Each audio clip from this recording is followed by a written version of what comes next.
प्यारे दोस्तों, आज जो ये वीडियो बनाने का मकसद है, ये केवल इसलिए है कि आप लोग को सच से रूबरू करवाया जाए कि आखिर सत्य है क्या, आखिर सत्य को कैसे पाया जाता है। कुछ लोग के मन में ये विचार आने लगा है आजकल कि शायद सतगुरु कबीर साहब किसी सतलोक, अलखलोक, अनामी लोक में जाने की बात करते हैं, या फिर कोई ऐसे दिव्य लोक को प्राप्त हो जाते हैं जहाँ से वापस उनको इस जन्म में आना ही पड़ता है, इस दुनिया में आना ही पड़ता है। तो दोस्तों, आज ये आपका जो भ्रम है, आज आपके इस भ्रम को मैं निकालूंगा आप लोग के दिमाग से कि आखिर कबीर साहब का मार्ग क्या है और उनसे जो आगे संत भक्ति मार्ग में आए हैं, उनसे प्रभावित होकर उनके शिष्य रूप में, और उनका मार्ग क्या है। देखिए, आज आपको एक मैं वीडियो में जो बता रहा हूँ, शब्द बता रहा हूँ, एक वाणी नामदेव जी की, जो कबीर साहब के ही शिष्य थे। हालांकि नामदेव के जो भगत हैं वो इस बात को नहीं मानेंगे, कोई बात नहीं, हमें किसी को मनवाना नहीं है। आप मान के चलिए कि नामदेव जी जहाँ जाएंगे वहीं कबीर साहब जाएंगे, क्योंकि कबीर साहब ने जो नामदेव जी को बताया जिस स्थान के बारे में, तो नामदेव भी वहीं जाएंगे। अगर नामदेव जी कहीं और जा रहे हैं, इसका मतलब कि भाई उन दोनों का कोई गुरु चेले का रिश्ता नहीं है। तो आखिर नामदेव जी ने क्या बोला, देखते हैं सतलोक के बारे में क्या बोला। जो कबीर साहब का सतलोक, जो लोग कहते हैं कि कबीर साहब सतलोक चले जाते हैं, वहाँ से लाखों करोड़ों अरबों खरबों साल के बाद फिर वापस आना पड़ता है। देखिए, उनकी मूर्खता का कोई अंदाज़ा नहीं लगा सकता इस वाणी को समझने के बाद, लेकिन आपको इस वाणी को समझना पड़ेगा, वाणी कह क्या रही है। तो देखिए दोस्तों, वाणी क्या कहती है। अजर अमर अविनाशी देखे सिंधु सरोवर नहाया, यानी कि मैंने उस अजर अमर अविनाशी को देखा और सिंधु सरोवर नहा लिया, यानी कि मैं पवित्र गंगा में नहा लिया। ये कोई बाहर के समुद्र या सिंध नहीं है, ये अपनी आत्म रूपी गंगा है, इसमें मैं नहा लिया। और जो मैंने अजर अमर अविनाशी देखा, ये मैंने कोई अपनी आँखों से नहीं देखा कि मैं इन चमड़े की आँखों से मैं कोई जड़ वस्तु देख के आ गया, ऐसा नहीं है। ये सुरती के द्वारा शब्द को देखा जाता है, आत्मा के द्वारा आत्मा को देखा जाता है। अब देखने का मतलब ये नहीं कि आत्मा की कोई आँखें हैं, कि आत्मा की भी आँखें हैं और कान है और नाक है, नहीं। ये महसूस किया जाता है, ये एहसास किया जाता है। आगे क्या कहते हैं, शब्द ही शब्द भया उजियारा सतगुरु भेद बताया, यानी शब्द ही शब्द भया उजियारा, यानी कि शब्द के अलावा और कुछ रहा ही नहीं। जैसे कितना ही अंधकार क्यों ना हो, जब आप प्रकाश जब वहाँ पे आ जाता है तो प्रकाश के अलावा वहाँ कुछ नहीं होता। इसी तरह कह रहे हैं कि शब्द ही शब्द भया उजियारा, यानी कि अब मन और माया खत्म हो गई। शब्द ही शब्द भया उजियारा सतगुरु भेद बताया, जो मुझे सतगुरु मिला उसने मुझे इसका भेद बताया कि मुझे कैसे शब्द प्राप्त हो सकता है, उसका मुझे भेद बताया गया। भेद यानी एक रहस्य बताया जाएगा आपको। आपको कोई नाम नहीं जपवाया जाएगा, कोई ओम कलियम हरियम श्रीयम सोहम, जय श्री राम, जय हनुमान, जय कृष्ण, कबीर कबीर कबीर, ऐसा कुछ नहीं जपवाया जाएगा। अब क्या कहते हैं, अपने को आपे में पाया, ना कहीं गया ना आया। देखिए कितनी सुंदर वाणी है, आप अंदाज़ा भी नहीं लगा सकते इन नादान लोगों की, जो सोचते हैं कि कबीर साहब सतलोक, अलखलोक, आगामी लोग जाते हैं और अपने चेलों को भी ले जाते हैं वहाँ पे। अब नामदेव जी उनके शिष्य हैं, लेकिन वो क्या कह रहे हैं, ना कहीं गया ना आया, अपने को अपने में पाया।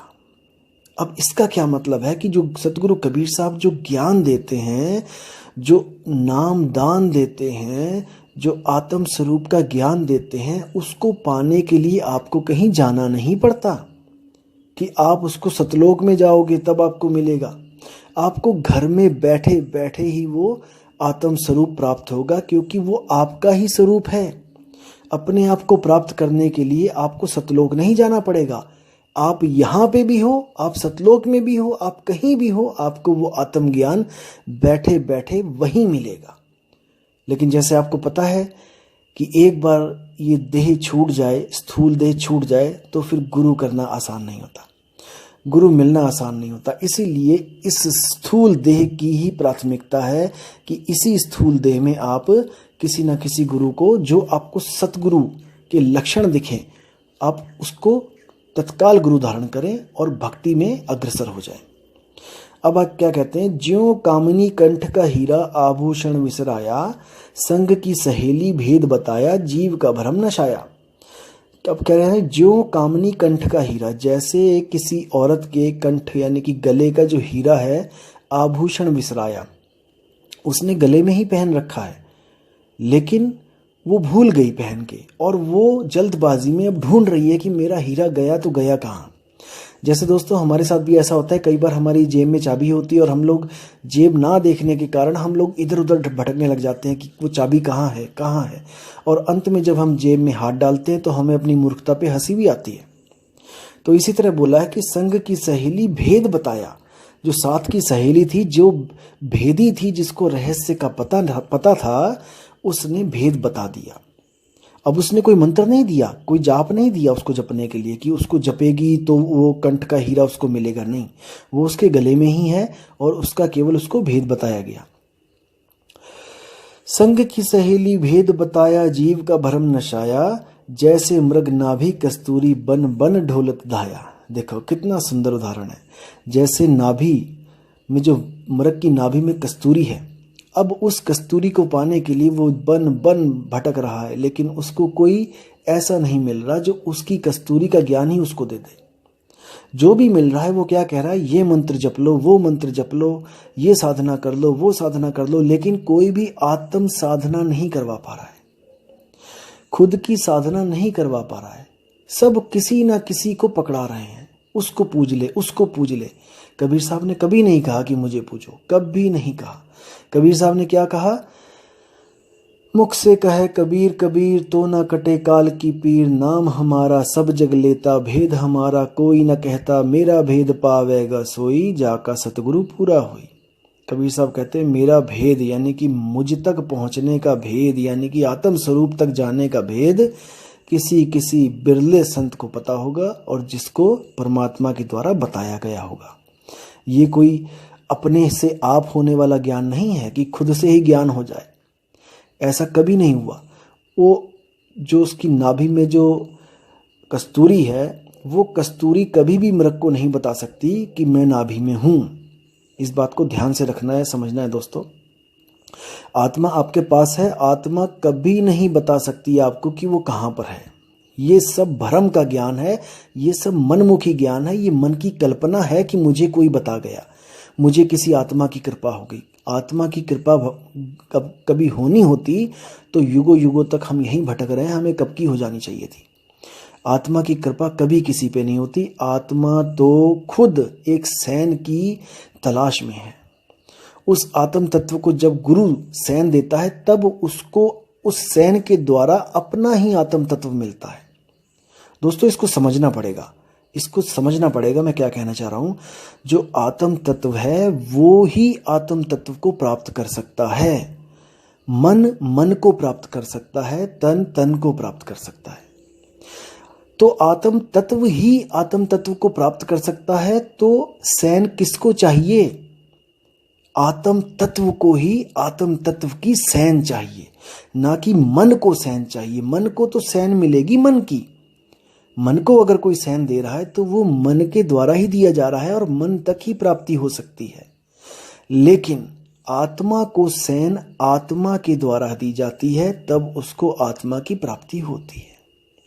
इसको समझना पड़ेगा दोस्तों। ज्ञान तो बहुत बहुत महीन है, लेकिन आपको अपनी बुद्धि भी महीन करनी पड़ेगी। मोटी बुद्धि के दिमाग में ये नहीं जाएगा। अब क्या कहते हैं, कहा कहूँ वह सुख की महिमा, गूंगे को गुड़ खाया, नाम देव कहे गुरु कृपा से, ज्यों का त्यों दर्शाया। अब देखो कितना गहरा रहस्य है इसमें कि का कहूँ वह सुख की महिमा, गूंगे को गुड़ खाया। गूंगा जब भी गुड़ खाता है कभी नहीं बता पाता है कि मुझे मीठा लग रहा है, कि मुझे कैसा लग रहा है, कभी नहीं बोलेगा। इसी तरह जिसको आत्म ज्ञान हो जाता है, जिसको परमात्म ज्ञान हो जाता है, वो कभी भी अपने मुंह से ये नहीं कह सकता कि मुझे आत्म ज्ञान हो गया है। दोस्तों इस पे विचार करना, क्योंकि आत्म ज्ञान हो गया ये कहने में अगर इस मुख में 10 लाख 10 करोड़ 10 अरब खरब जीभें भी हों तब भी वो ये नहीं बोल सकती कि मुझे आत्मज्ञान हो गया है। इसको समझना पड़ेगा। ये बात कब हो सकती है? जब आप गुरु से या अपने गुरु भाई के साथ बात कर रहे हो, तब आप कह सकते हो कि मुझे आत्मज्ञान हो गया। नहीं तो आप पूरी दुनिया के सामने नहीं कह सकते। आप नहीं कह सकते कि आत्मज्ञान हो गया। भीखा साहिब कहते हैं, भीखा बात अगम की कहन सुनन में नाही, और जो कहे सो जाने नाही, और जाने सो कहे नाही। अब इतना प्यारा शब्द है कि जो जानता है वो कहता नहीं है, और जो कहता है वो जानता नहीं है। आगे क्या कहते हैं? नाम देव कहें गुरु कृपा से, ज्यों का त्यों दर्शाया। यानी कि ऐसा मुझे बताया जैसा वो है, उसमें कोई लाग लपेट नहीं करी। जैसे कोई कहे कि आत्मा एक है, तेरी भी एक है, मेरी भी एक है, ये मूर्खता है। कबीर साहब कहते हैं, एक कहूं तो है नहीं। अगर कोई कहता है कि आत्मा एक ही है सबकी, तो कबीर साहब कहते हैं नहीं, वो एक नहीं है। एक कहूं तो है नहीं, और दो कहूं तो गाली। मतलब अब कोई कहता है कि अच्छा, यानी आत्मा एक नहीं है, यानी उससे भी बड़ी बड़ी बड़ी कोई एक और आत्मा है जो परमात्मा है, उसको बड़ी कर देते हैं कि उससे भी बड़ा। यानी कि एक अगर 1 किलो की आत्मा है तो वो 50 किलो का होगा। यही मूर्खता है दोस्तों, यही मूर्खता है। कबीर साहब कहते हैं, एक कहो तो हूं नहीं, और दो कहो तो गाली, और जैसा हूं तैसा कहूं, कहें कबीर बिचारी। वो परमात्मा जैसा है उसको वैसा ही बताने वाला कोई संत मिल जाए तो सारे पर्दे खुल जाते हैं। लेकिन दोस्तों, इस वीडियो में आपको ये नहीं बताऊंगा मैं कि वो कैसा है। इसके लिए मैं अगली वीडियो बनाऊंगा। आप ध्यान से, लगन से सुनना। ये सत्य ज्ञान है, ये असत्य की पोल खोलने के लिए बनाया जा रहा है, असत्य ज्ञान की धज्जियां उड़ाने के लिए बनाया जा रहा है। इसलिए दोस्तों, आपने हर बात पे विचार करना है, बिना सोचे समझे किसी के पीछे नहीं लग जाना है। आप अपने आत्मा के मालिक हो, आप अपनी आत्मा के मालिक हो। आपने अपनी आत्मा के साथ पक्षपात नहीं करना है, आपने अपनी आत्मा का पूरा साथ देना है। क्योंकि दोस्तों, युगों युगों, जन्मों जन्मों, अरबों खरबों, कल्पों युगों से हम यहीं भटक रहे हैं, और हम अब इस भटकना को खत्म करेंगे। कैसे करेंगे? परख के द्वारा। हम परखेंगे कि क्या सच है और क्या झूठ है। कबीर साहब कहते हैं, दुनिया में बहुत से गुरु हैं, गुरु गुरु में भेद है, गुरु गुरु में भाव, सोई गुरु नित बंदिए, जो शब्द बतावे दाव। जो गुरु आपको सच्चे शब्द के साथ जोड़ देता है, जो शब्द बोलने लिखने पढ़ने में नहीं आता, वो किसी भाषा का गुलाम नहीं है, वो किसी अक्षरों का गुलाम नहीं है।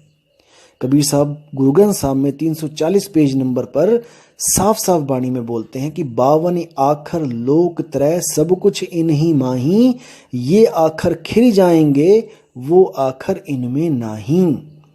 यानी कि 52 अक्षर, यानी कि हिंदी, पंजाबी, उर्दू, फारसी जितने भी अक्षर हैं, ये सब 52 अक्षरों के अंतर्गत आ जाते हैं। इन अक्षरों से अगर कोई भी गुरु आपको नाम दान दे रहा है तो 52 आखर लोक त्रय, वो इस 3 लोक का गुरु है। वो उस लोक का गुरु नहीं है जिसको सत्य लोक बोला गया है, जिसको सत्य स्वरूप बोला गया है, जिसको परमात्मा बोला गया है, जिसको आत्म स्वरूप बोला गया है। तो इसको समझना पड़ेगा। 52 आखर लोक तरह सब कुछ ही नहीं माही, ये आखर खिरी जाएंगे, ये अंत में अक्षर खिर जाएंगे, खत्म हो जाएंगे, वो आखर इनमें नाही। जैसे आपने एक मकान बनाया ईंटों का और अंत में ईंटें टूट जाएंगी, तो तुम्हारा मकान ईंटों का ही तो बना है। जब ईंटें ही टूट गई तो मकान कहाँ से रहा? तुम्हारी भक्ति उन अक्षरों के ऊपर टिकी है, जब अक्षर ही खत्म हो जाएंगे तो भक्ति कहाँ टिकेगी? इसलिए दोस्तों, समझना पड़ेगा, विचार करना पड़ेगा और सत्य असत्य की परख करनी पड़ेगी। तो इसी के साथ दोस्तों, ये वीडियो मैं यहीं समाप्त करता हूँ और अगली वीडियो आपको बहुत ही जल्दी आपके पास होगी। साहिब बंदगी, सतनाम, जय गुरु वैराग साहिब, जय गुरु मदन साहिब, जय जय गुरु सतगुरु कबीर साहिब। साहिब बंदगी। प्यारे दोस्त,